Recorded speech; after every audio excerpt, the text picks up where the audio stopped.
Selection of question सही रखें, proper way में रखें।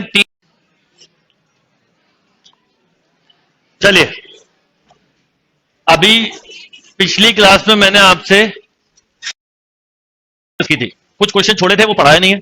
कोऑर्डिनेट के दो फेस होंगे, एक बार पहला फेस होगा जिसमें आप पूरा बेस कवर करेंगे, सेकंड फेस में जो छोटे छोटे क्वेश्चन छूटे हैं, क्योंकि कुछ क्वेश्चन आगे के टॉपिक पढ़ने से आपके कवर होंगे, है ना।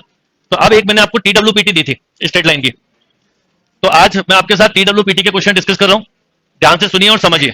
अच्छा, अगले वीक में क्लासेस में आपको मैं बता दूं, जो मॉर्निंग में बाइनोमियल थ्योरम की क्लास होती है वो होती है, मतलब अभी फिलहाल में बाइनोमियल चल रहा है इसलिए बाइनोमियल लिखा है, मंडे ट्यूसडे वेडनेसडे। पर नेक्स्ट वीक में ये दिन चेंज रहेंगे, नेक्स्ट वीक में रहेगा वेडनेसडे, थर्सडे एंड फ्राइडे, ये मॉर्निंग की क्लास होगी।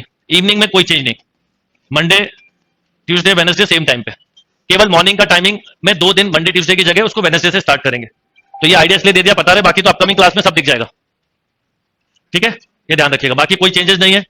और जैसे मंडे को इवनिंग में स्ट्रेट लाइन का एनालिसिस होगा, तो वेडनेसडे को यहाँ पर मॉर्निंग में बाइनोमियल थ्योरम का एनालिसिस होगा, और फिर 2 क्लास के थ्रू बाइनोमियल पूरा कंप्लीट हो जाएगा। नेक्स्ट वीक से फिर आप लोगों का सुबह वाले टाइम पे सेट थ्योरी स्टार्ट हो जाएगा। चलिए, अब स्ट्रेट लाइन की बात करते हैं। स्ट्रेट लाइन में आपको मैं बता दूं कि कोऑर्डिनेट एक ऐसा टॉपिक है जिसमें कितना भी पढ़ लो एकदम कमांड नहीं आता, क्योंकि पीछे 11th में बहुत अच्छे से पढ़ा नहीं होता, तो धीरे धीरे ही आता है और प्रैक्टिस करते रहने से ही आएगा। तो 50% अभी आपको समझ में आया तो भी सही जा रहे हो आप, 50 से 60% आ रहा है तो सही जा रहे हो, 10-20% आ रहा है तो कुछ कर ही नहीं रहा, बस केवल थॉट प्रोसेस है कि कोऑर्डिनेट पढ़ना है और कोऑर्डिनेट नहीं बनता, और 70-80% आ रहा है, यानी बिल्कुल सही परफॉर्मेंस है। चलो, अब मैं बात करता हूं। देखिए क्वेश्चन क्या है, the equation of the line, सबसे पहले कीवर्ड पे नजर डालेंगे। The equation of the line passing through, पहला तो यही कीवर्ड है। जैसे ही आपने ये कीवर्ड देखा तो आप ऑप्शन को देखो, ये ऑप्शन नहीं हो सकता पूरा पॉजिटिव, ये वाला हो सकता है, पर ऑप्शन से कर रहे हैं तो सब चेक करना, और ध्यान रखना थोड़ा y माइनस एक्स लिखा है तो 2 - 1 ये भी नहीं है, क्यों यहां पर आए, ये भी नहीं है। तो अब आपके पास क्वेश्चन इतना सही रहा।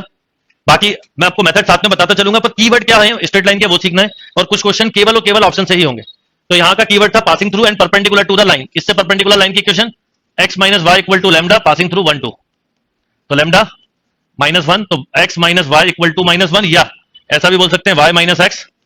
नॉर्मली आंसर हमेशा x के टर्म में पहले लिखते हैं, पर इसमें ऐसा कर दिया तो इसका कोई ऐसा रूल नहीं है, ये भी एक आंसर हो सकता था, ये भी जो दिया है वो लिखोगे आप। कई बार ऐसा हुआ है कॉम्पिटेटिव एग्जाम में भी कि x और y को इंटरचेंज कर देते, एकदम ध्यान नहीं जाता, पॉइंट रखते समय गलती कर देते हैं, तो आप केयरफुल रहिएगा।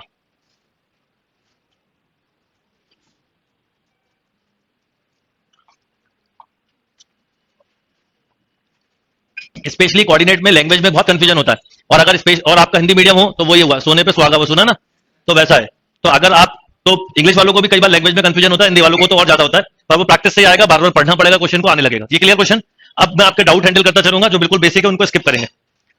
The equation of the line passing through the point this, जैसे ही पासिंग थ्रू वर्ड लिखा हमारा ऑप्शन हेल्प करेगा, एक ही होगा तो आगे नहीं सोचेंगे, 2 होंगे तो फिर करेंगे। And perpendicular to the line joining this point, यानी इन पॉइंट को ज्वाइन करने वाली, क्वेश्चन का अगर कंसेप्ट समझे, ये मैं आपको बता सभी देता हूं, 2 3 और 3 - 1 को जो भी लाइन ज्वाइन कर रही है उससे एक परपेंडिकुलर लाइन है जो कि किस पॉइंट से पास हो रही है, 5 2 से। तो मुझे अभी फिलहाल में इसकी इक्वेशन बताना है, इसकी भी पूछ सकते थे, इसकी भी पूछ सकते थे। तो 5 2 को सेटिस्फाई करने वाला ऑप्शन कौन सा, ये तो हो ही नहीं सकता, 20 हो गया। यहां पर आए तो 5 माइनस, ये भी नहीं है। यहां पर आए तो 5 - 8 ये है, यहां पर आए तो ये भी नहीं है। तो क्वेश्चन इतने में खत्म हो गया। क्लियर बात, कोई कंफ्यूजन? अब बाकी पूरा करना है, तो इस लाइन से क्या निकालोगे, स्लोप -1 -3/3 -2, बोलो कितना, -4। तो इस लाइन का स्लोप बेटा 1/4, क्योंकि 2 लाइनें म्यूचुअली परपेंडिकुलर हो तो दोनों का प्रोडक्ट। मैं हर बार हर पेपर का एनालिसिस ऐसे दे रहा हूं जैसे फिर से स्ट्रेट लाइन पढ़ा रहा हूं, ये सोचते हुए कि आपकी अंडरस्टैंडिंग बढ़े, ध्यान देना मेरी सारी चीजों पर।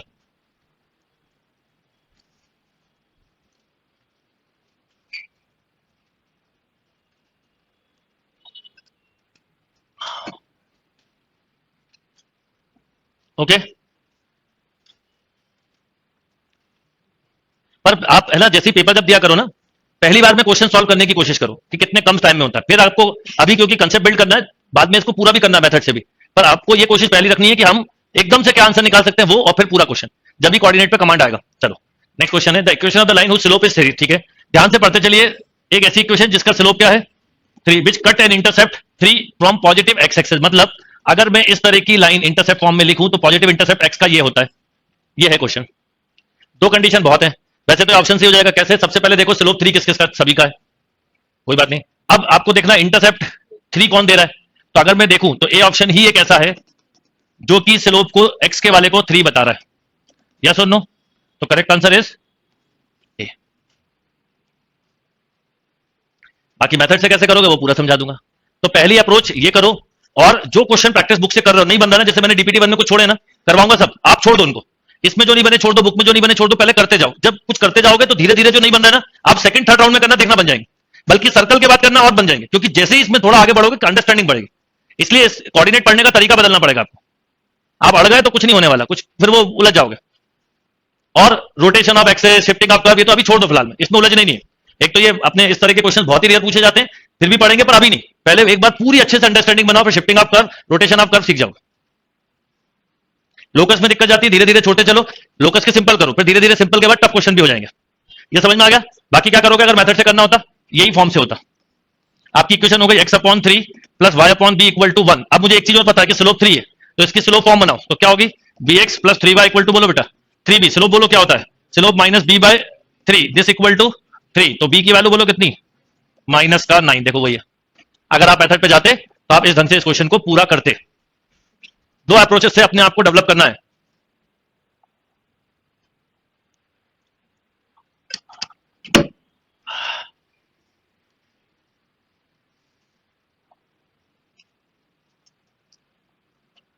गैप खत्म कर दो।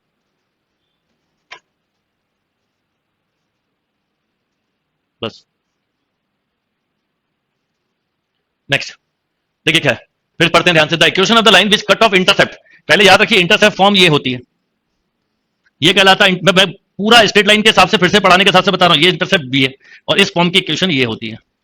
पॉजिटिव बोले तो ये, नेगेटिव बोले तो इसमें, पॉजिटिव नेगेटिव इसमें होते हैं। अब बोला था equation of the line which cut off intercept -1 from y axis and are equally inclined to the axis.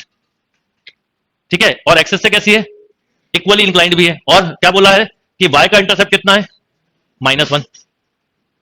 The equation of the line which cut off an intercept -1 from y axis and equal inclined. जब कभी y axis का intercept दिया तो आप इस form पे चले जाओ,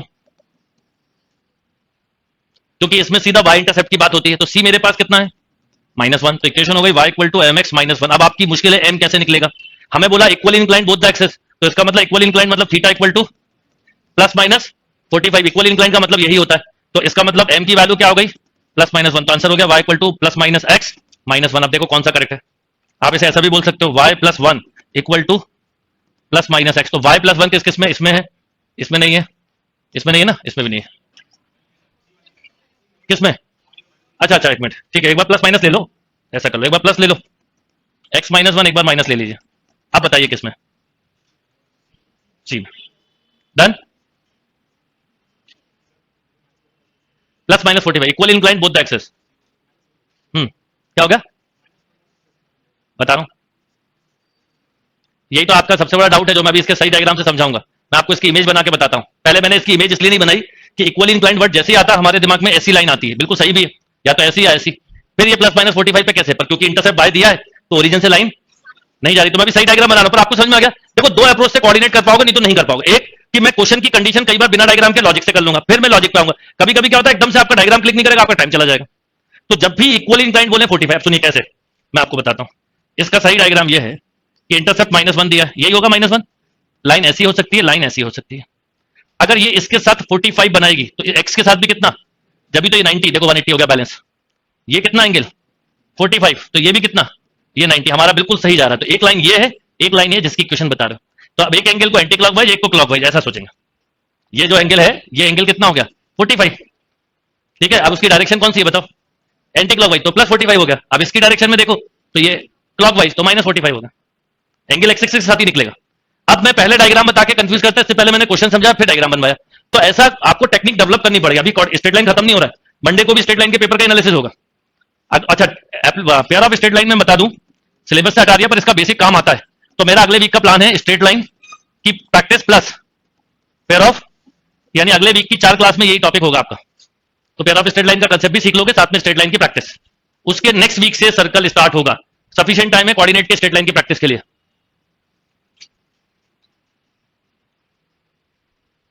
क्लियर बात,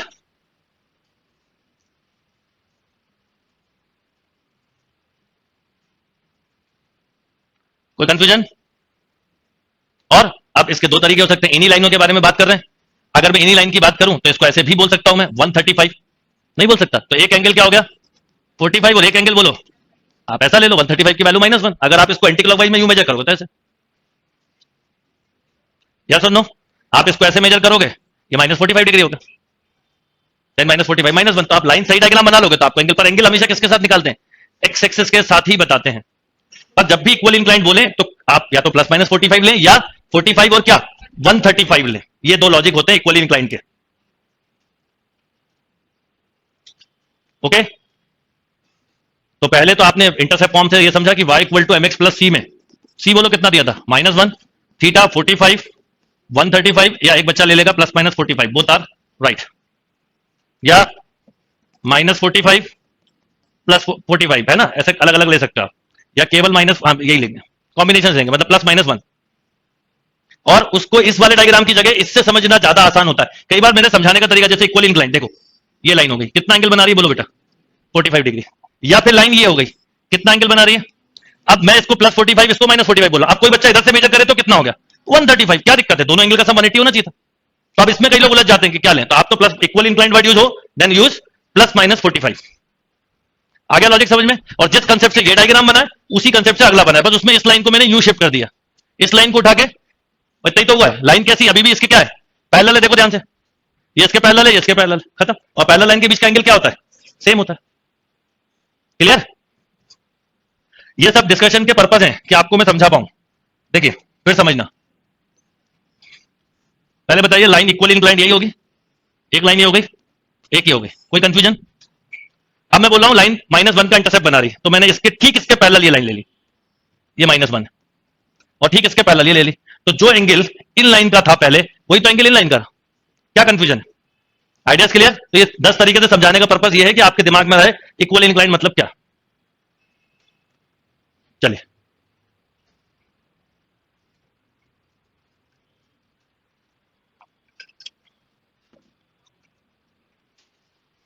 the equation of the line passing through the point है कि पहले तो पासिंग थ्रू वर्ड बोला and parallel to X axis, जो लाइन एक्स एक्सिस के पैरेलल होती है वो ये भी हो सकती है, ये भी किस पॉइंट से पास हो रही है -3, मतलब -3 यहां होगा, तो क्या कांस्टेंट है बेटा y, तो y = 2, या जो ऑप्शन सेटिस्फाई करे। जितने पीसफुल माइंड से कोऑर्डिनेट पढ़ोगे कोऑर्डिनेट समझ में आएगी।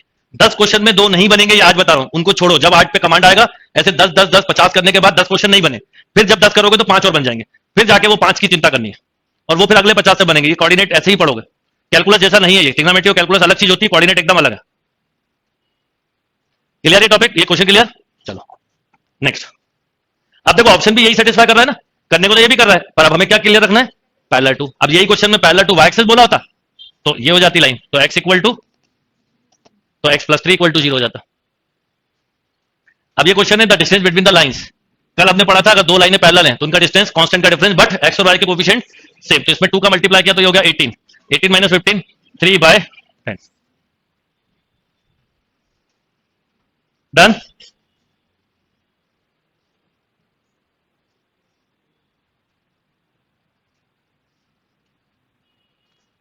अभी उसको छोड़ दो क्वेश्चन कि x के साथ इंटरसेप्ट दिया जाता है, अभी जैसे बता रहा हूं उनको करो, अभी कंफ्यूज मत हो। The equation of a straight line passing through -3, 2, ठीक है, and cutting an intercept equal in magnitude but opposite in sign. इसका मतलब होता है कि जो इंटरसेप्ट फॉर्म होती है वो ये होती है। अब इंटरसेप्ट फॉर्म के दो टाइप होते हैं, एक इक्वल इंटरसेप्ट, एक इक्वल इंटरसेप्ट बट अपोजिट इन, तो a = -b। तो जब कभी इक्वल इंटरसेप्ट बोले तो इक्वेशन ये होगी, और इक्वल बट अपोजिट बोले तो इक्वेशन ये होगी। ये बात क्लियर है? ये इक्वल वाला ये केस होगा, अपोजिट में कहीं पे भी ले सकते हो, ये भी ले सकते हो, ये भी, ये नहीं होगा, ये और ये होगा, ये सेम साइन होते हैं, ये अपोजिट साइन। तो आप बताइए, वैसे तो ऑप्शन से ही होने वाला क्वेश्चन है, ऑप्शन ए सेटिस्फाई कर रहा है तो ए करेक्ट, और कोई कर रहा है क्या? बाकी कर भी रहा होता तो आपको समझ में आ गया होगा। देखो ये x/-5 y/ equal but opposite in sign, magnitude wise equal है, साइन वाइज अपोजिट है।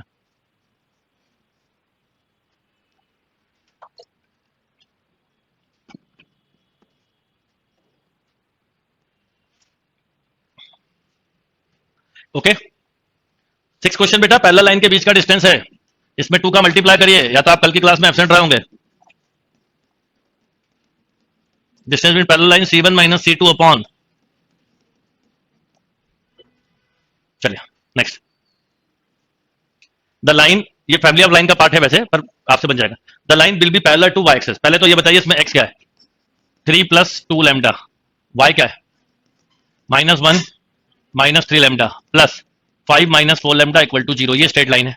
अब बोला है will be parallel to Y axis, line जो है वो वाई एक्सिस के पैरेलल है। अगर लाइन वाई एक्सिस के पैरेलल है तो इसका मतलब लाइन ये होगी, तो इसका मतलब इसका स्लोप क्या होगा, और अगर पैरेलल टू एक्स एक्सिस बोलते तो 0। तो आप पहले इसका स्लोप बताइए क्या है, -3 + 2 lambda upon minus minus plus हो जाएगा ये, दिस इक्वल टू 1/0। तो क्रॉस मल्टीप्लाई हो तो लैम्डा इज, मैं बोला ना बहुत पीस होके पढ़ने वाला टॉपिक है, नहीं तो नहीं बनेगा।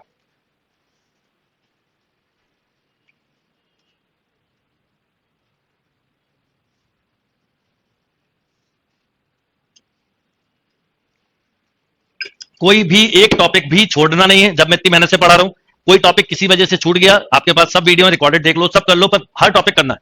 कोई टॉपिक कभी मत छोड़ने की सोचना है, बिल्कुल दिमाग में नहीं लाना। ये क्लियर? अक्सर कोऑर्डिनेट के, ये बात इसलिए बोल रहा हूं, कोऑर्डिनेट के साथ बहुत लोग मन बना लेते हैं, छोड़ देते हैं, 3 ही तो क्वेश्चन आते हैं। तो ऐसे बहुत सारे टॉपिक है जिसमें 1-2 ही आते हैं, तभी छोड़ दो फिर। चलिए अगला, A and B are 2 arbitrary constant, then the straight line will passes through. Straight line किस पॉइंट से, ए और बी आर्बिट्ररी कांस्टेंट है तो ऑप्शन है ये ऑप्शन वाला क्वेश्चन है।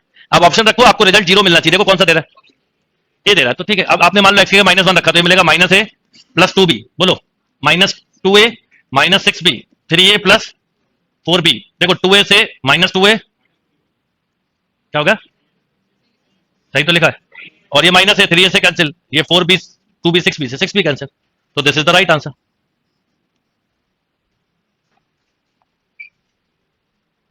घुमाना है, खड़े हो जाओ ना उस पर। चलिए ये क्लियर।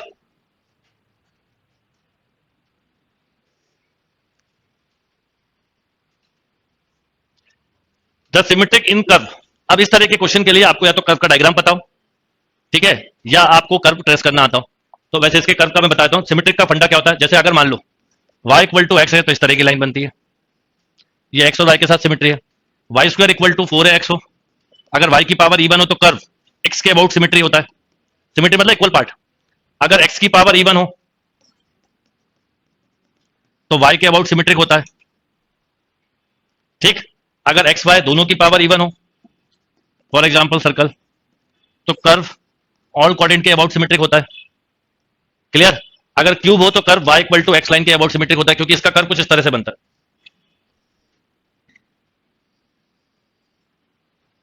इस तरह का एक कर्व बनेगा इसमें,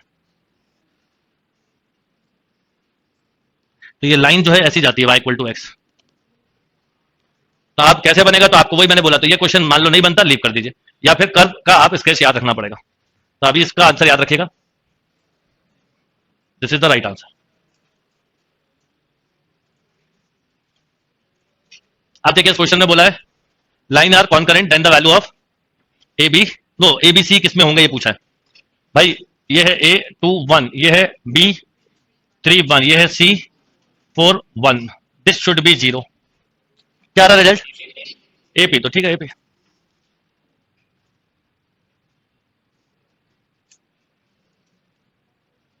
क्वेश्चन नंबर 10 को याद कर लो बेटा, उसकी सिमेट्री है क्यूबिक की, उसमें ज्यादा उलझना नहीं है। क्वेश्चन नंबर 10 में भी उलझ जाओगे तो बाकी क्वेश्चन छोड़ दोगे। देखो जो चीज आपको पता ही नहीं, या तो आपको कर्व का डायग्राम पता हो, अभी जब एरिया अंडर कर्व पढ़ेंगे तो कुछ स्टैंडर्ड कर्व आप सीख लोगे, तो आप कभी बता पाओगे, नहीं तो कोई बात नहीं।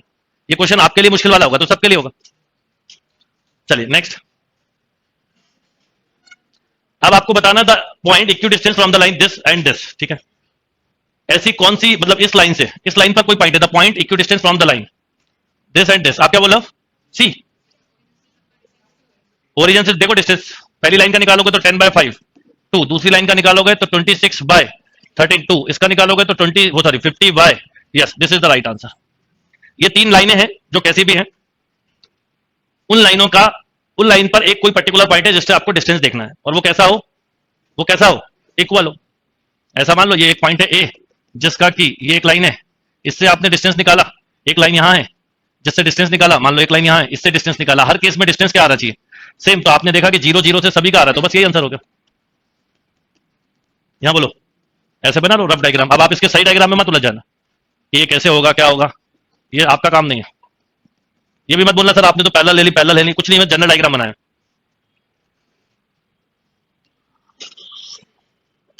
और जिस चीज को मैं ट्रिक से बताऊं उसको ट्रिक से ही सीखिए, क्योंकि हर चीज को मेथड से नहीं सीखना। मेथड से करना है तो क्या करोगे बताओ? चलो मान लो करना हुआ तो क्या करते? ले लीजिए x1 y1, इस पे परपेंडिकुलर डालिए, क्या बनेगी? एक इक्वेशन क्या बनेगी बताओ? 4x1 plus 3y1 plus 10 upon 5, ये एक आया d1 मान लो, ऐसे ही d2 निकालो, 5x1 माइनस 12y1, आपके पास पेपर में बहुत टाइम होता है फोकट के लिए, ये 13, ये दूसरा आ गया d2, फिर d3 निकालो। मतलब कुछ जगहों पे आपको खुद लॉजिकली सोचना है कि अगर मैं नहीं बता रहा हूं कहीं मेथड तो क्यों नहीं। अब ये हो गया अपॉन 25। अब एक बार d1 d2 से इक्वेट करो तो x1 y1 की इक्वेशन बनेगी, एक बार इसकी इक्वेशन बनाओ, फिर दो इक्वेशन बनेंगी, उन दो इक्वेशन को सॉल्व करोगे तो क्या मिलेगा? xy। कर लीजिए आराम से, 10 मिनट में कर लोगे, 10 मिनट में करोगे और 10 मिनट बाद निकालोगे जो आंसर वो गलत निकालोगे, क्योंकि इतनी कैलकुलेशन तो करते ही नहीं है। अगर करना हो तो ऐसे करोगे। ठीक बता रहा हूं, देखो पहले तो ये समझ में आ गया लॉजिक। अब इसमें इससे इक्वेशन बनेगी बेटा, ये अपने को ये पता है, तो कोई भी दो इक्वेशन ले लेना। अब इसकी जो इक्वेशन है इनको सॉल्व करोगे तो x1 y1 मिलेगा। ये तो मेथड हुआ। ऑप्शन से ये कि मैंने ये जैसे सबसे छोटा पॉइंट ये दिख रहा था 0 0, तो 0 0 से इस पे परपेंडिकुलर डाला तो 10/5 यानी 2 आया। उस लाइन पे डाला तो वो भी 26/13 तो 2 आया। इस लाइन पे डाला वो भी 2 आया, बस।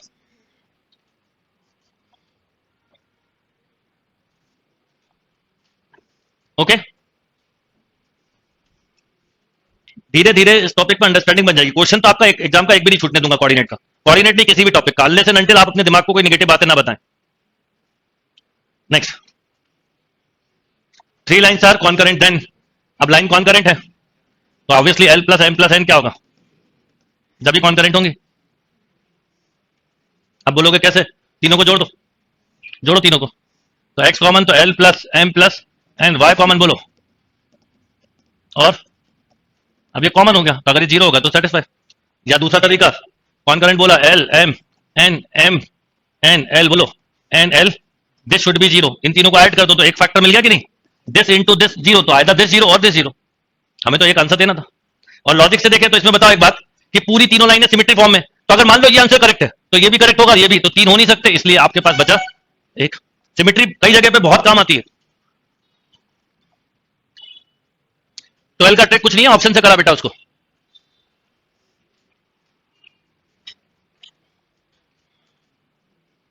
ओके,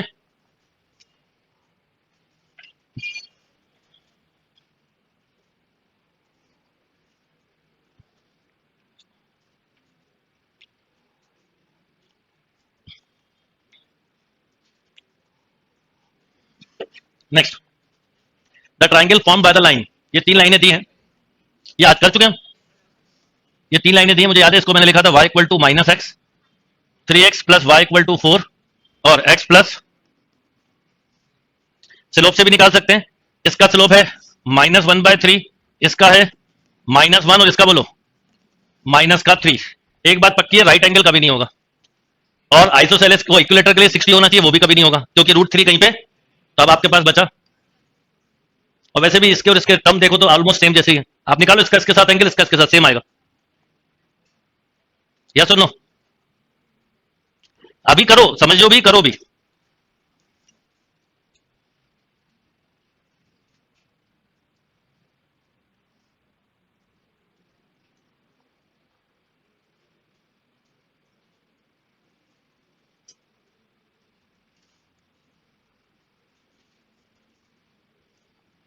ओके,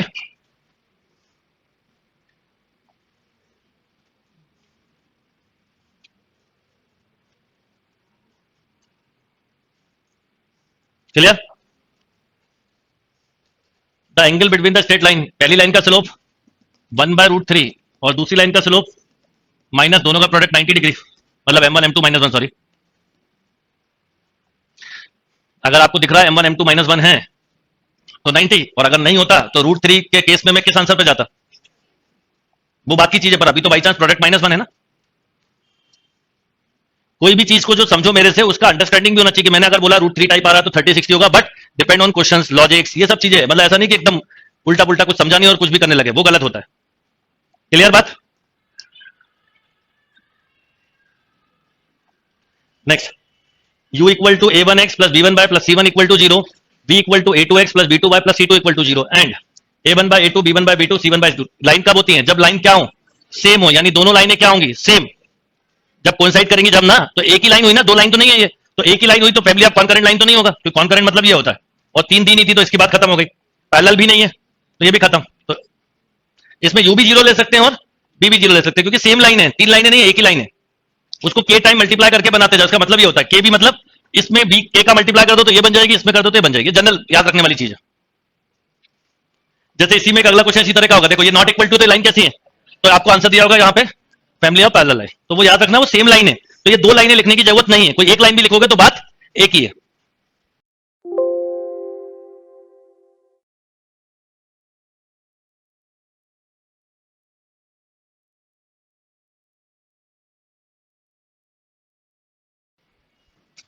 आंसर शीट दी थी इसकी आपको, तो यही होना चाहिए आंसर। क्या दिया इसका, हाँ याद रख, मतलब समझने वाला क्वेश्चन है। तो u इक्वल टू जीरो इस मतलब में किस कंसेप्ट से, एक ही लाइन है, इसलिए कोई दो की जगह हम उस इक्वेशन को एक ही लिखेंगे। मतलब अगर आपको सेम लाइन बनाना तो आप ऐसे बना सकते हो ना, के इक्वल टू के यू इक्वल टू या के बी इक्वल टू जीरो, एक में वन का मल्टीप्लाई कर दो, टू का कर दो, थ्री का कर दो, फोर का कर दो, फाइव का, तो जोड़ने की जरूरत नहीं। इसलिए इस इक्वेशन को, इस केस को समझ के बोला मैंने। अगला ये मैंने अभी बताई थी आपको, ये डिस्टेंस फॉर्मूला है। A line is drawn from x1 y1 in the direction alpha with x-axis to meet ax plus by plus equal to 0 at q. Then the length of pq is equal to, क्या हो जाएगी? A line is drawn from the x1 y1 in the direction alpha with the x-axis, ठीक है, to meet ax plus by plus equal to 0 at q, जो q पे मिलेगी। ये distance formula है एक वैसे। क्या दिया इसका आंसर? अभी आते हैं इस क्वेश्चन पे, अभी लीव कर दीजिए, अभी छोड़ दीजिए उसको। आप मार्क करके रखना डीपीटी और इसमें जो नंबर छूटे हैं। आप बताइए अभी तक हमने कितने क्वेश्चन किए, 1 to 18, एक ही क्वेश्चन छोड़ा ना अभी मैंने, एक आध और छोड़ा पीछे कोई। ऐसे ही पढ़ते समय आप भी, आपको हो सकता है और ज्यादा छोड़ने पड़े, 18 में 2 छोड़ने पड़े, 3, कोई बात नहीं। Area of triangle with vertices A B x1 y1 x2 y2 where a x1 x2 are GP with common ratio R b y1 y2 are in GP with common ratio s। तो आपको बताना है कि area of triangle क्या होगा, तो आप ले लो कुछ भी, 1 2 2 4 4 और 8, आर कितना हो गया 2 और एस कितना हो गया, सेम मत लो तो कुछ बदल लो इसको, 3 6 12 ले लो, नहीं 3 6 12 नहीं, 1 3 और 9 ले लीजिए, 2 खत्म। अब तो हो जाएगा। आर और एस सेम इसलिए लेना, नहीं तो 0 0 हो जाएंगे, तो आर और एस अलग अलग ले लो। 2 और 1/2 भी ले सकते थे, लेके करो, निकालो जल्दी, एरिया ऑफ ट्रायंगल करो, आप ही को करना है।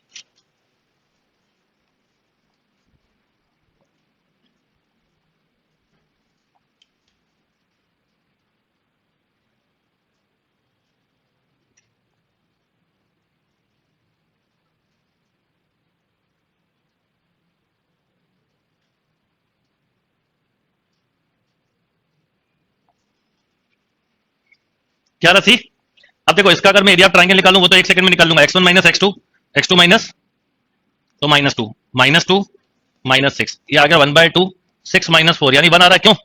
अब ऑप्शन में देखो कौन 1 दे रहा है, तो आप जैसे बोलना अभी फिलहाल में सी, तो 1/2 ए और बी ये है, तो 1 × 1 1 ही होता है, r + 1 मतलब 3, क्या, अच्छा वो वाला सी, ठीक है, उस वाले पे चला 1/2 a × b मतलब 1, r - 1 मतलब 1, s - 1 मतलब 2 और s - r मतलब 1, ये बिल्कुल ठीक है दे रहा है।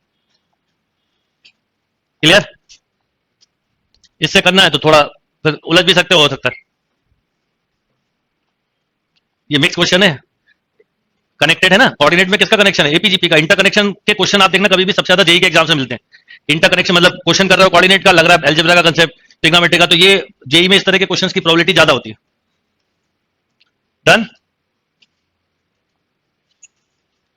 ये क्वेश्चन डिटरमिनेंट में भी कई बार करा है, और इतना स्टैंडर्ड है, if the lines are concurrent and the value of, तो ये 1 a b 1 और c 1, दिस शुड बी, और जब इसमें a का डिवाइड b का डिवाइड इस ढंग से करते हैं तो ये रिजल्ट स्टैंडर्ड है।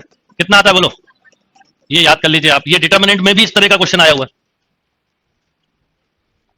बाकी अभी करने का तरीका एक ये भी हो सकता है, आप एबीसी की चाहे तो वैल्यू ले लें एक्सेप्ट 1 और इक्वल नहीं लेनी, वैसे लिखा भी है देखो, एबीसी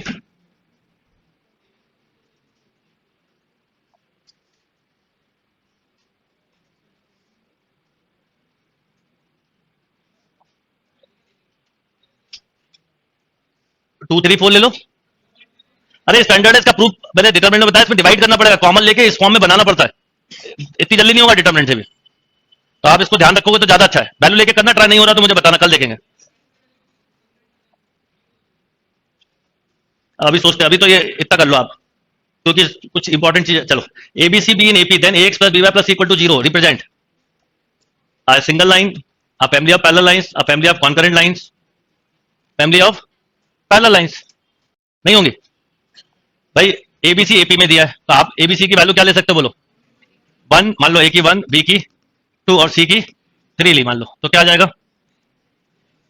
थ्री लोगे ना, तो एक्स प्लस टू वाई, ठीक है। अब मान लो ए की वैल्यू कोई बच्चा टू, बी की फोर और सी की सिक्स ले ले, तो क्या होता है बताओ? Two x plus four Y, एक मिनट देख लेते हैं अपन, प्लस जिसमें हम अगर टू का डिवाइड कर दे तो हो जाएगा एक्स प्लस, ठीक है। अब हम अगर थोड़ा अपोजिट ले लें, वन थ्री और फाइव, तो क्या मिलेगा? X plus three Y.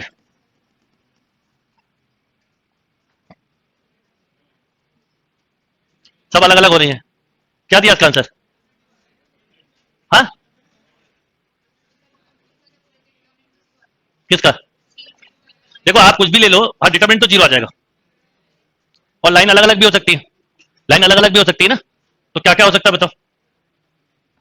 A B C B in AP then A x plus B Y plus C equal to zero represent, ठीक है।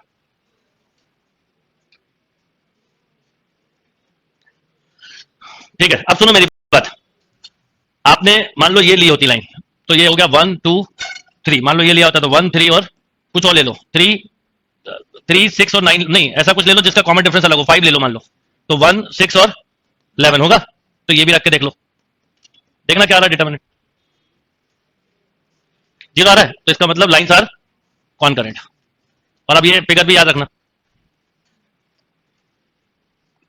कॉन्करेंट लाइन का फिगर भी याद रखना, कर लो नोट।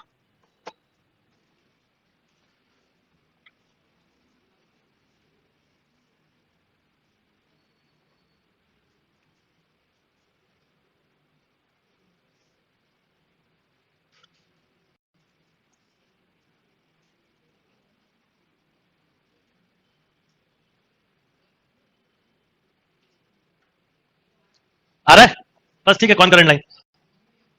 अरे भाई आपने अगर वैल्यू ये ली होती, सुनो इसमें क्या कंफ्यूजन है कि ए बी सी की वैल्यू कुछ भी हो सकती है। अब अगर आप मान लो वन टू और थ्री के मल्टीपल में लोगे तो सेम लाइन ही मिलेंगे, पर डिफरेंस तो कॉमन कुछ भी हो सकता है ना, एपी बोला है, तो मैंने एक बार डिफरेंस लिया वन, समझना, वन लिया तो मुझे लाइन ऐसी मिली, X plus two Y plus three equal to zero. एक बार डिफरेंस लिया मैंने थ्री, और पहला टर्म लिया वन, फिर टू लिया, और टर्म लिए वन थ्री और फाइव, तो बताओ क्या होगा? इधर लिए थे टर्म वन टू और थ्री, अब बताओ क्या होगा? X plus three Y plus five equal to zero, ठीक है। फिर एक बार और लिया मैंने टर्म, मान लो कोई ले लो डिफरेंस थ्री ले लो, और टर्म ले लो फोर सेवन और टेन, तो क्या हो गया? Four X plus seven by plus ten equal to zero. अब ये तीनों लाइनें कहीं से दिख रही है, पैरेलल तो नहीं है ना, इनके इनके स्लोप अलग है, तो हम ये फैमिली ऑफ पैरेलल लाइन से कट कर दें। सिंगल लाइन इसलिए नहीं बोल सकते क्योंकि एबीसी की तो इनफाइनाइट वैल्यू हो सकती है। अब तीसरे आंसर को चेक करना है, अब तीन लाइन मिनिमम होती है, दो लाइन के इंटरसेक्शन से तीसरी जा रही तो कौन करेंट, फिर कितनी भी हो सभी कौन करेंट लाइन कहलाएंगे फैमिली। अब इसका डिटरमिनेंट निकाल के देखो, तो डिटरमिनेंट जीरो आ रहा है, मतलब फैमिली ऑफ कौन करेंट लाइंस।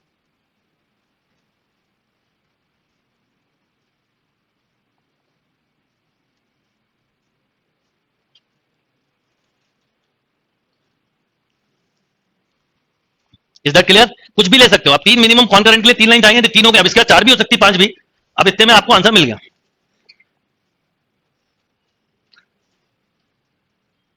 बफरिंग आपके साइड पर, इस साइड पर नहीं है।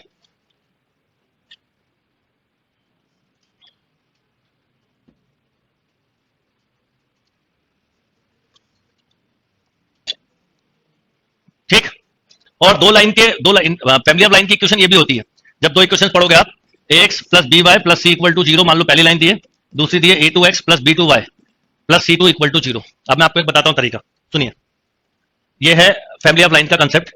टू लाइन्स गिवन हो, a one x plus b one y plus c one equal to zero, a two x plus B two Y plus C two. Equation of a line लिखिए, equation of a line passing through the intersection of the lines.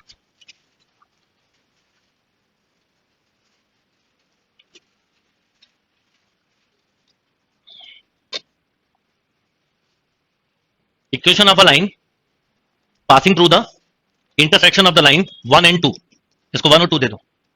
Equation of a line passing through one and to,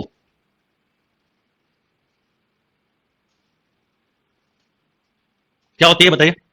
a1x plus b1y plus c1 plus lambda times बोलो a2x plus, ये concurrent line इससे भी निकाल सकते हो, ये दो लाइनें दी हुई हैं और अगर इनके इंटरसेक्शन से थर्ड लाइन जा रही है तो उसकी इक्वेशन का ये फॉर्मूला होता है।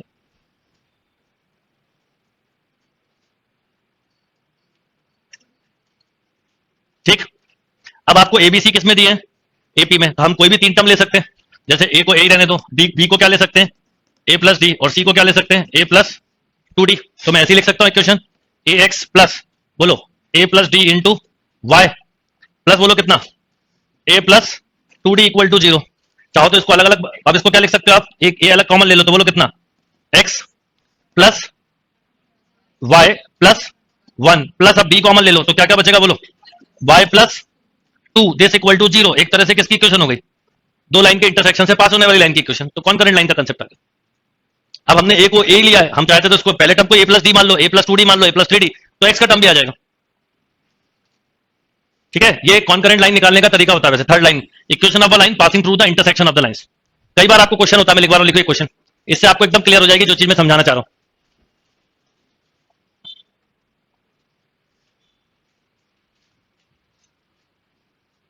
इस कंसेप्ट को मैं एक एग्जांपल से समझा रहा हूं, लिखिए, find equation of a line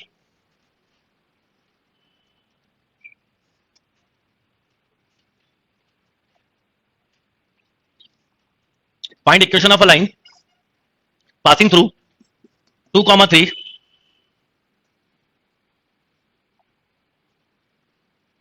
find equation of a line passing through 2, 3 and also passing through the intersection of the line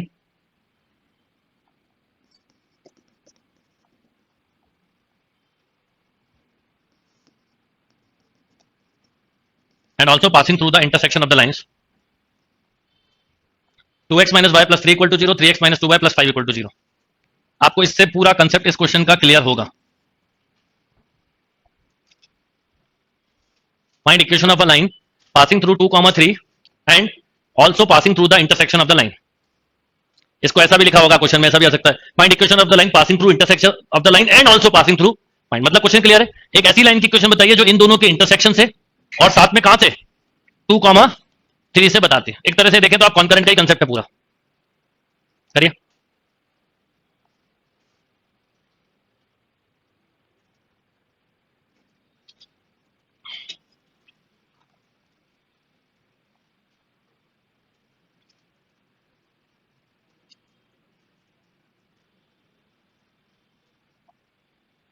done. अब देखिए,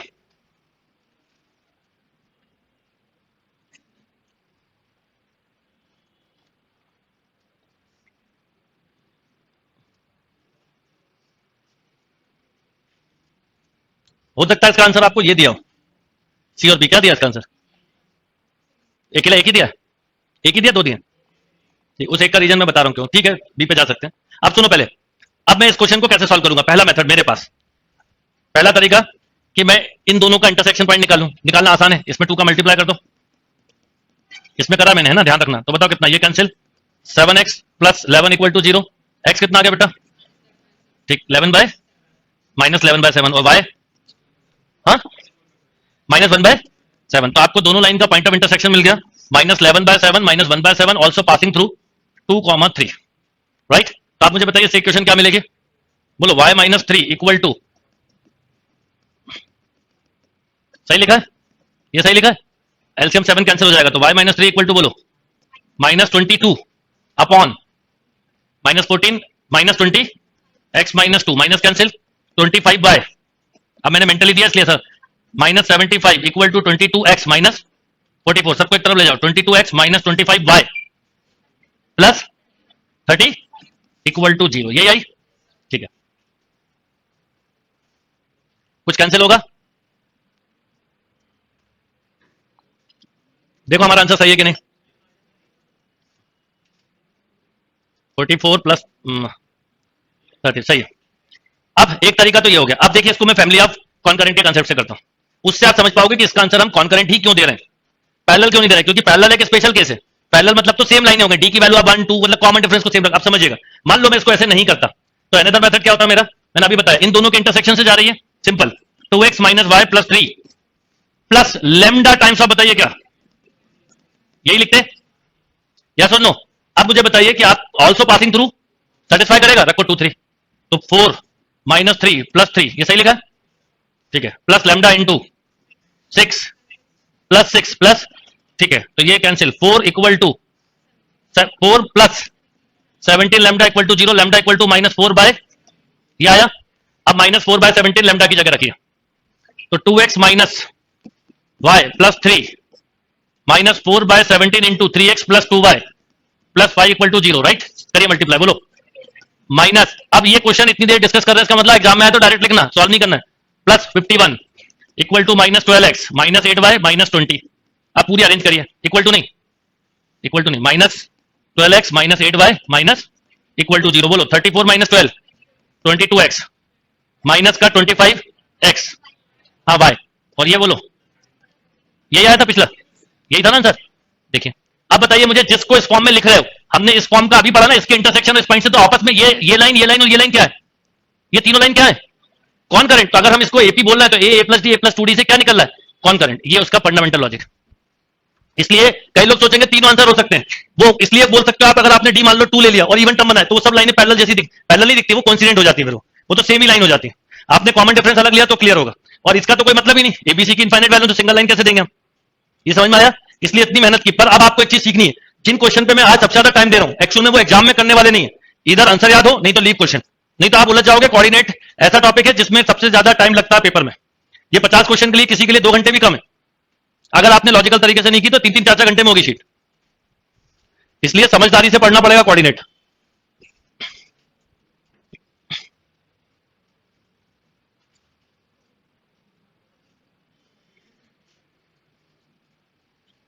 क्लियर?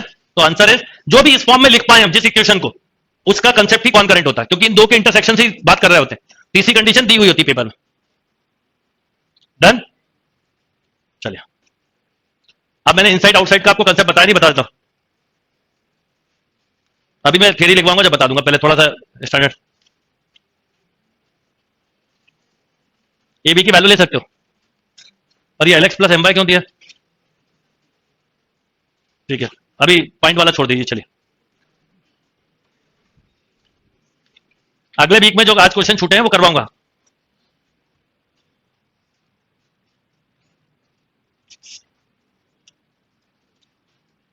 अब देखो कहां पे लोग कैसे कंफ्यूज होते हैं।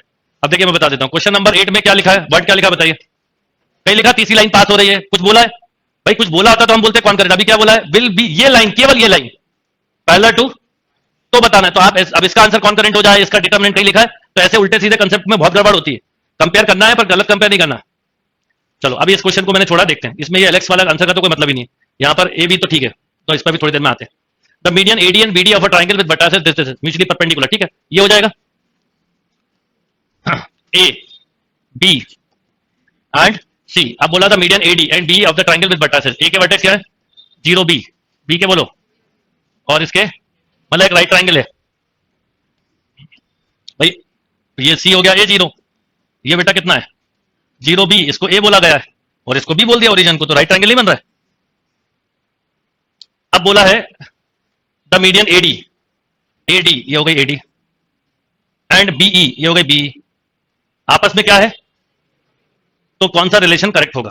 ठीक है, तो भाई स्लोप से निकल जाएगा, ये एडी मीडियन है तो डी मिड पॉइंट हो गया a/2 0, और ये भी मीडियन है, ये भी मिड पॉइंट है, तो इसका स्लोप बताओ और इसका स्लोप बताओ, दोनों का प्रोडक्ट -1 करिए, आपसे ही होगा।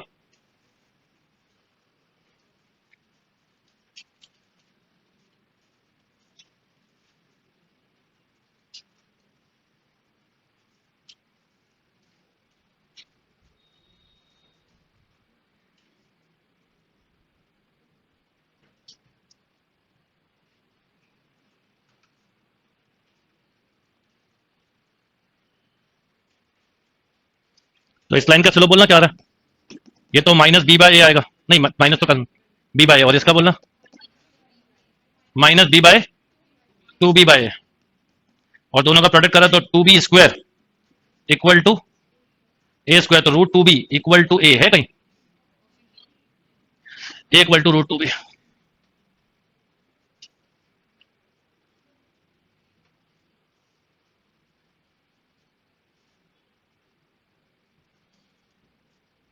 क्लियर?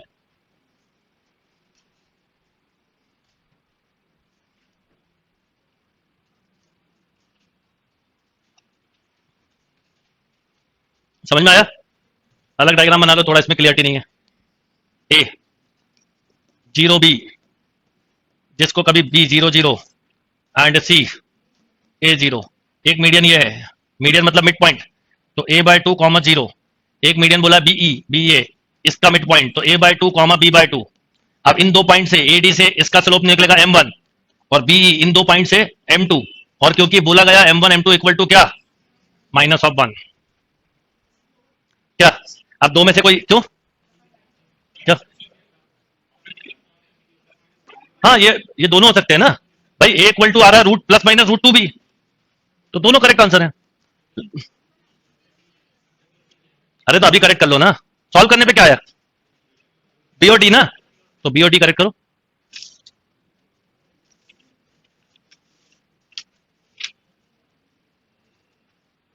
अभी और कोई तो करेक्शन नहीं हुआ ना अभी तक किसी,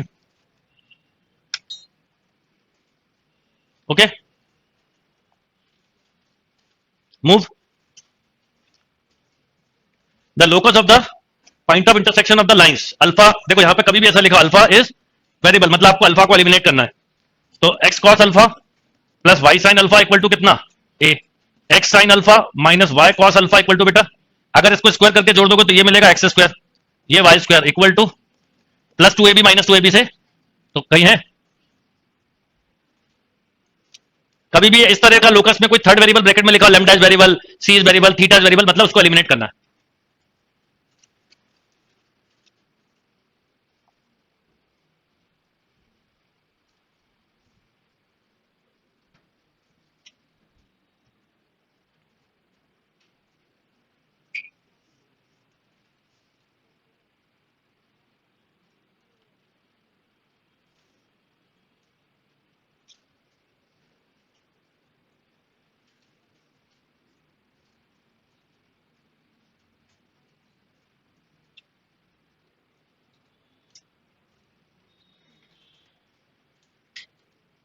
क्लियर?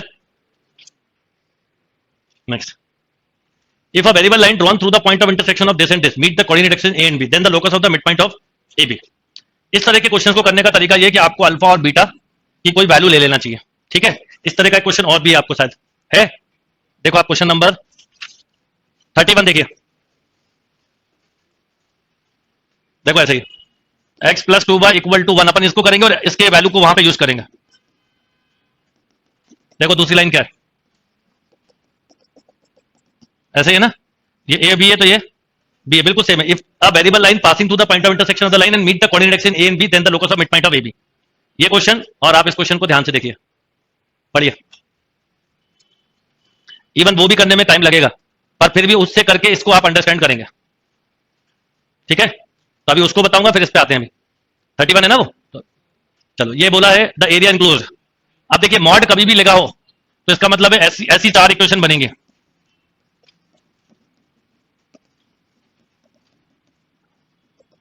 चारों केस लेने पड़ते हैं, तो आप केवल एक केस से आंसर निकाल लीजिए, चार हो जाएंगे। आप सुनिए, वो भी कैसे, इक्वल टू मान के, मतलब अगर मान लो ये क्वेश्चन ऐसा होता, तो आप बताओ इसके इंटरसेप्ट फॉर्म से एक्स इंटरसेप्ट कितना मिलता, और वाई मतलब इसके कोऑर्डिनेट होते हैं 3 0, इसके ये 2, ऐसे चार ये पूरा डायग्राम ये है। तो हम एक पार्ट का एरिया निकाल के 4 टाइम करते हैं, राइट ट्राइंगल है, तो एरिया हो गया हाफ 2 इंटू 3, तो एक पार्ट का एरिया 3, तो ऐसे कितने पार्ट, 4। लेस देन और इक्वल टू लिखा है, तो या तो कम होगा या बराबर होगा, तो बराबर में जो एरिया होगा वो सबसे बड़ा होगा, या उससे कम होगा तो बराबर मान के कर दिया उसको।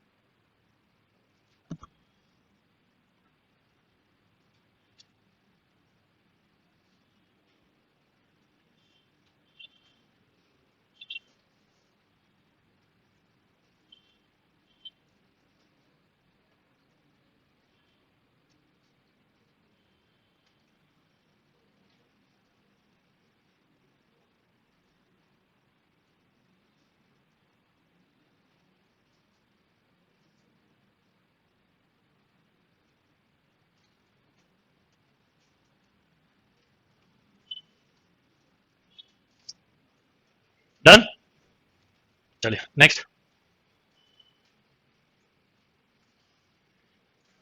A straight line through the point 2 2 intersect of the line this and this at a point A and B. Then the equation of the line AB so that triangle OAB is equilateral. इसको option से भी कर सकते हो type कैसे? A straight line through the point 2 2 and intersect the line. अभी जो करा था हमने, इन दो लाइन के इंटरसेक्शन की बात कर रहे हैं। एक लाइन क्या है बोलिए? y इक्वल टू √3x और एक क्या है? y इक्वल टू, तो अब आपसे बोला a straight line through the point 2 2 and intersect the line this and this at the point A and B. Okay, ये भी मिली नहीं है। इनको कहां पे मीट कर रही है? A और B पर मीट कर रही है, ठीक है। और इस तरह से एक ट्रायंगल OAB बन रहा है। और साथ में एक बात और बोला, कौन सा ट्रायंगल बन रहा है? इक्विलेटरल ट्रायंगल बन रहा है। ये तो एंगल दिख ही रहा 60 डिग्री बन रहा है। अब जो इसके आंसर जो होगा वो दो चीजें, एक तो 2 2 से पास होने वाला, तो 2 2 से तो तीनों लाइन पास हो रही है, तो हमारे पास दूसरा तरीका है, इसका और इस लाइन के बीच का एंगल कितना, और इसका भी। तो अगर सबसे अच्छा देखें तो अगर स्लोप 0 ही हो जाए, जैसे y इक्वल टू 2 ले लिया आपने, तो इसका स्लोप कितना है? 0। 0 और √3 का एंगल कितना आएगा? 0 और √3 का एंगल कितना आएगा? तो यही आंसर होगा।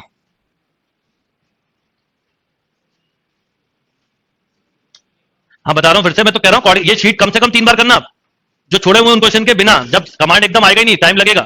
अभी दोबारा फिर बता रहा हूं,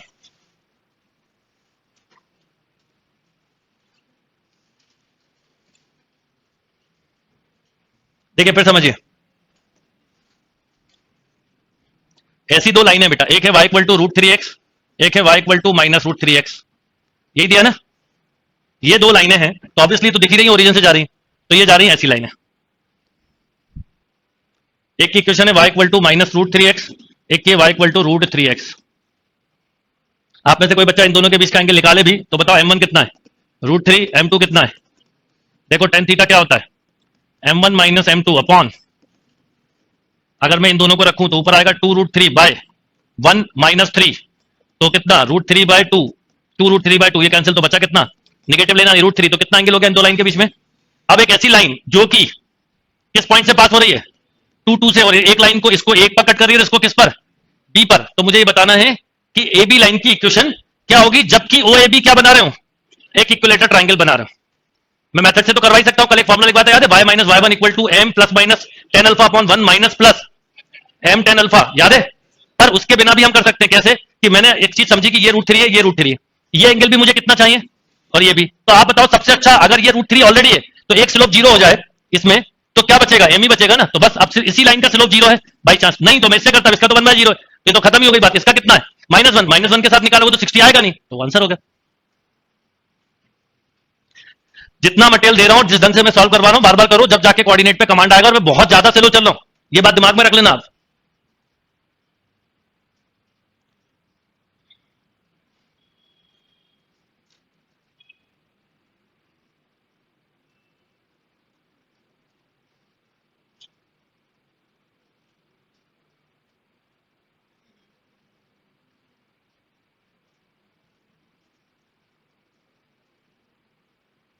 इज दैट क्लियर?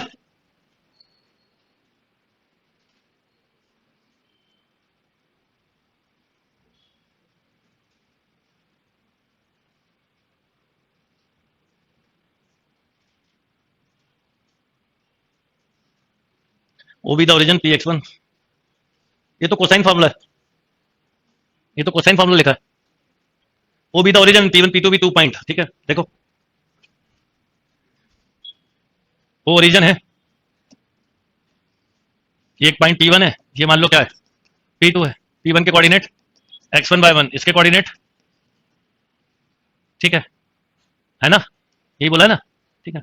इसकी लेंथ बोलो कितनी? x2 square plus y2 square, इसकी लेंथ बोलो, ओरिजिन है ना, x1 स्क्वायर प्लस, और इसकी बोलो x2 माइनस x1 का होल स्क्वायर प्लस, इसको वैल्यू लेके कर लेना, ज्यादा जल्दी हो जाएगा। अब आपसे पूछा है OP1 OP2 cos P1 O P2, यानी ये एंगल बताना है इन दो साइड के मल्टीप्लाई के साथ। आप बताइए आपने क्या पढ़ा cos थीटा में? क्या होता है?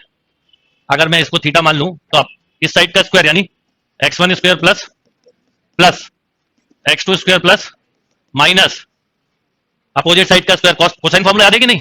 हाँ, तो अपोजिट साइड का स्क्वायर यानी x2 माइनस का whole square plus y2 minus y1 का whole square upon OP1 OP2, वो यहां ले जाओ, ये पूछा है क्योंकि, तो बस इसको सॉल्व कर दो, क्या आएगा? तो x1 square y1 square x2 square y2 square cancel, तो आपको मिलेगा 2 टाइम्स ऑफ 2, यहां पर भी आएगा, तो 2 से 2 कैंसिल, तो आएगा कितना?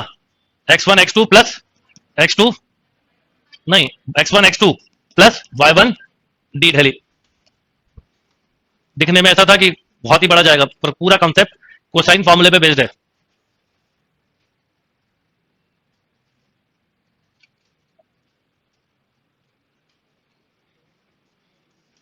और क्योंकि अभी कोऑर्डिनेट चल रही है तो कोऑर्डिनेट को टाइम देना है, पर पुराने टॉपिक का रोज 1 घंटे रिवीजन करना, नहीं तो कोऑर्डिनेट खत्म होते होते कोऑर्डिनेट कितनी सीखोगे पता नहीं, पर जो बाकी टॉपिक है वो भूल जाओगे अगर रोज रिवीजन नहीं करा 1 घंटे तो। ये पक्का है, कोऑर्डिनेट के साथ यही होता है, पूरा भूल जाओगे पुराने टॉपिक्स, याद ही नहीं आएंगे। Sine square theta plus cos square theta 1 है, ये भी कई बार भूल जाते हैं बच्चे।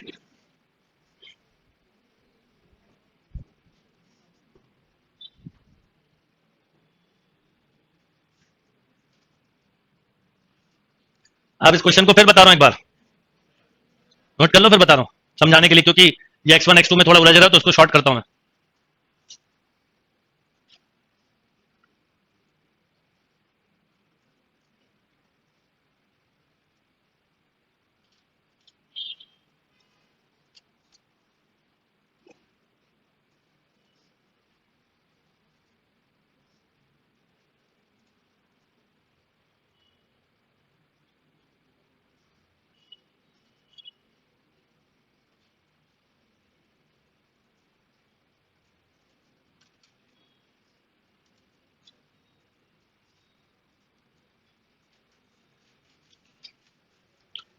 ओके, अब सुनिए, कोसाइन फॉर्मूले को समझो, इस क्वेश्चन को फिर समझ पाओगे।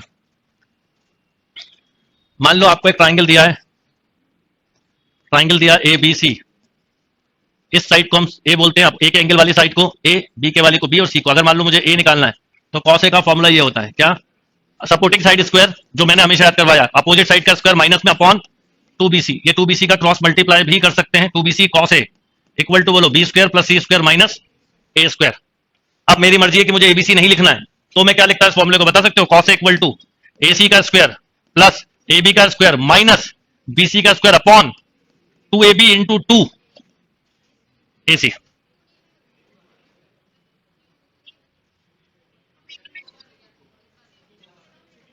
अच्छा, ये 2 दो बार नहीं होगा, मैं वही A B into A C, sorry. और इसको आप इधर भी ले जा सकते हो, 2ab into A C equal to, देखो ए कॉमन एंगल है तो ए साइड आइए, into cos A equal to A C square plus minus B C square. अब आपको उस पेपर में इन्होंने क्या करा, इसको नाम दे दिया ओ, इसको नाम दे दिया P1 और इसको दे दिया P2। तो मेरे लिए फॉर्मूला कुछ ऐसा हो गया, 2 OP1 OP2 कॉस, उनके बीच का एंगल ही लिख दिया उन्होंने, एंगल P1 O P1, ये हो गया इक्वल टू, अब बोलो कितना, OP1 का स्क्वायर प्लस OP2 का स्क्वायर माइनस P1 P2 का होल स्क्वायर। अब ये पूरा काम किससे करना है, डिस्टेंस फॉर्मूले से, इसके कोऑर्डिनेट 0 0, इसके x1 y1 और इसके x2 y2, ये इसका फंडामेंटल लॉजिक था।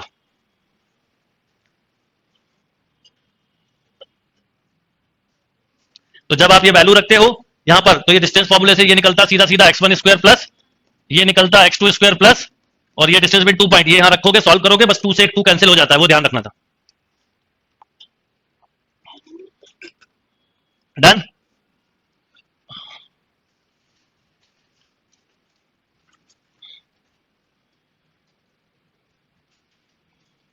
A and B are 2 points having coordinate descendants.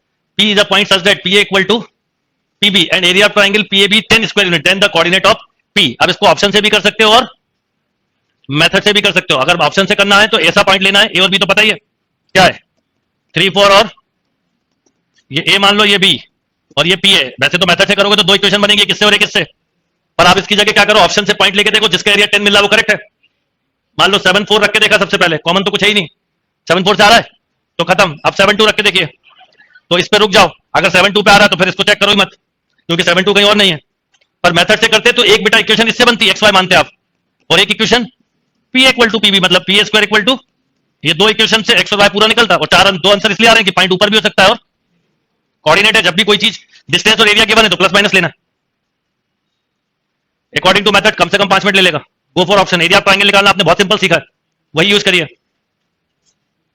और ऐसा कर लो, देखो x minus 3 3 minus 5 minus 2, yes और नो, बोलो y माइनस 4 और 4 प्लस 2 कितना 6। अब x और y रख लो ऑप्शन के सीधे सीधे इसी में, ये जनरल हो गया। अब ऑप्शन ए का 7 4 रख लोगे तो 7 4 रखा तो बताओ कितना, 7 माइनस 3 कितना 4 माइनस 2, 4 माइनस 4 0, इससे तो 24 आ रहा है, तो ऑप्शन ए रिजेक्ट। बी पे गए 7 2, बोलो 7 माइनस 3 4 माइनस टू 6, बोलो बेटा 24 माइनस 4 इक्वल टू 20, और बाय 2 मत भूल जाना बस, तो आ गया 10, खत्म।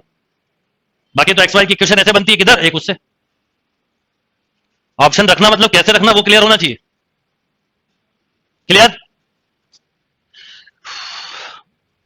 चलो अब एक ये क्वेश्चन करवा रहा हूं लास्ट, इससे वो हो जाएगा। बाकी बचा हुआ पेपर का डिस्कशन मैं आपको ट्यूसडे की क्लास में दूंगा, क्योंकि मंडे संडे पेपर के एनालिसिस को करेंगे हम। बहुत अच्छा समझने वाला टॉपिक है, स्लो पढ़ने की जरूरत है। मैंने कोऑर्डिनेट पिछले वीक की थी, पिछला वीक, ये वीक और अगला वीक, 3 हफ्ते में लोग कोऑर्डिनेट तो छोड़ो आधी मैथ खत्म कर देते, मेरा स्ट्रेट लाइन भी खत्म नहीं हो रहा है। इसलिए बोल रहा हूं बहुत स्लो पढ़ा रहा हूं, पर स्लो आप भी पढ़िए और पुराने टॉपिक का रिवीजन जरूर करिए, नहीं तो कोऑर्डिनेट के बाद बहुत बुरी स्थिति होने वाली है आपकी, बता रहा हूं। चलिए अब इस क्वेश्चन को समझते हैं, ये और वो सेम है। देखिए पहले क्वेश्चन समझें। If a variable line passes through the point of intersection of this line, एक कोई वेरिएबल लाइन है जो इसके किससे पास हो रही है, इंटरसेक्शन से। फटाक से बताइए इसका इंटरसेक्शन पॉइंट, इसका इंटरसेक्शन पॉइंट बताइए कितना, और 1/5, ठीक है, सॉल्व करना तो आता ही है। अब एक वेरिएबल लाइन है जिसको बोला if a variable line passing through the point of intersection of the line this and meet the coordinate axis in A and B, जो कि इनके इंटरसेक्शन से जा रही है और कोऑर्डिनेट एक्सिस को कहां मिल रही है, ए और बी पे। तो इसके डायग्राम को थोड़ा सा हम समझें तो ऐसा है, देखो मैं बताऊं। एक लाइन ये है, ठीक है, इसको ऐसा ले लो। देखो अगर इसकी इंटरसेप्ट फॉर्म लिखे तो ऐसी आती है, एक्स अपॉन बोलो प्लस वाई अपॉन माइनस, एक मिनट, ये मैंने कहीं कुछ गलत लिख दिया क्या? म्यूचुअली परपेंडिकुलर लाइन है क्या ये? हाँ ये म्यूचुअली परपेंडिकुलर लाइन है वैसे, ठीक है, ये सही लिखा देखना, ठीक। अभी ये इसके प्लस माइनस पे x upon 1 plus y upon 1/2 equal to 1, 2x minus y equal to 1, तो x upon 1/2 y equal to minus, ठीक है। अब सुनिए, अभी मैं आपको रफ डायग्राम के साथ से बता रहा हूं। मान लो कि एक लाइन ऐसी है, ठीक, दूसरी लाइन का एक्स और वाई अलग अलग है, तो वो नीचे कहीं से जा रही होगी, मान लो इस तरह से।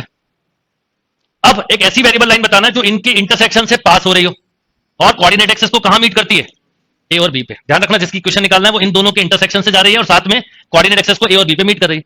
अभी के हिसाब से तो अगर मैं देखूं तो मुझे कोऑर्डिनेट क्या मिला, आपने अभी बताया था, बोला ये ऑप्शन पहले देखो किसको सेटिस्फाई कर रहा है, तो बस ये आंसर करेक्ट हो गया, एक ही आंसर यही दिया होगा। बाकी पूरे मेथड से करोगे तो वो बताता हूं। अब कोऑर्डिनेट एक्सिस को कहां मीट कर रही है बताइए, तो इसके कोऑर्डिनेट में ए 0 मान सकता हूं, इसके 0 भी मान सकता हूं। मेरी इक्वेशन क्या होगी बताइए, x upon a plus y upon B equal to 1, ठीक, also passing through this point 3 upon 5a plus 1 upon 5b equal to 1, या बोला 3b plus a equal to 5ab। क्यों बेटा, अब मुझे लोकस निकालना है, अभी लोकस तो आई नहीं। लोकस कैसे निकलता सुनो, इस लाइन की किसका लोकस निकालना है, मिड पॉइंट का, तो मिड पॉइंट का लोकस निकालना उस h के मान लो, तो बताओ h कितना होगा, a/2 और k कितना होगा, तो a और b कितना आ गया 2h, और रख दो, तो b की जगह रखा 2h ना, और 2k, बोलो क्या बोला, अरे आपका 2h इक्वल टू a और 2k इक्वल टू b, तो बताओ b की जगह रखा 2k, तो 6k plus 2a equal to 2h into 2 4 हो जाएगा ना, 20h के 2 का डिवाइड हो गया, तो 3k, यहां पे वो लिखना था 3k plus h equal to 10h, h का लोकस निकालना x y पे कर दो, तो 3y plus x equal to 10, और ये क्वेश्चन को आप वहां ले जाके कर लो, वो भी जाएगा। पर मेथड से करने में आप देखो इसको टाइम लगा, तो ए बी वाले को तो कितना लग जाता अल्फा बीटा बिना न्यूमेरिक वैल्यू के। तो कोऑर्डिनेट में ये पकड़ नहीं बनाई ना आपने, कहां टाइम जाएगा मैं बता रहा हूं आपको। अगर पेपर में कोऑर्डिनेट में कहां बचेगा, कैलकुलस में कहां बचेगा, ट्रिग्नोमेट्री में कहां बचेगा, प्रॉपर्टी ऑफ ट्रायंगल में कहां बचेगा, प्रोग्रेशन में, बाइनोमियल में नहीं बचेगा, सेट में नहीं बचेगा, PNC depend on question, probability depend on question. तो ये कुछ चीजें आपको पकड़नी पड़ेंगी।